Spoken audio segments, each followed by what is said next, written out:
என்ன சார் நான் சொல்றேன், தயவு செஞ்சு சொல்றேன், உங்க வார்த்தையை திருத்திக் கொள்ளுங்க.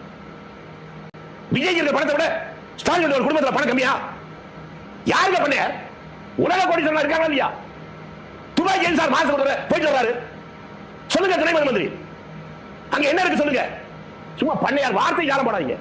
ஏழை எளிய மக்கள் தெருவில் செத்துக்கிட்டு இருக்கான். நீங்க அவங்க எல்லாம் பண்ணையாரு, இவங்க எல்லாம் ஏழை எளிய கோயிலுக்கு முன்னால வந்து பிச்சை எடுத்தா சாப்பிட்டு இருக்காங்களா? தெருவுக்கு வராங்களே என்ன தினமச தெருவுக்கு வர வரட்டும், தெருவுக்கு வர. நான் திரும்பி கேட்கிறேன், என்ன சார் ரோட்டுக்கே வர, வீட்டை விட்டு வெளிய வர. நான் முதல்ல கேட்டா அதுக்கு பதிலே சொல்ல.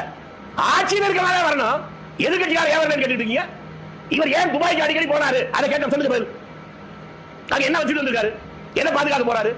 தமிழ்நாட்டுக்கு முதலீடு இருக்க போனாரா? எதிர்க்கட்சிக்காரர்கள் எப்படி வேணாலும் அது வேற சார்.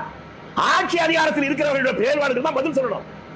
இவர்கள் ஏன் வரல, ஏன் போல கேள்வி. நீங்க இதை கேட்கறீங்களா, ஏன் நேரம் போகலன்னு? கள்ளக்குறிச்சியில் 69 பேர் செத்தாங்களா? இன்னைக்கு வரும் முகமதி போயிருக்காரா? இன்னைக்கா நீங்க கேட்டீங்களா எல்லா பேட்டியில? ஏன் இந்த ரெட்டை நிலைப்பாடு சொல்லுங்க, எனக்கு புரியலையே சார்.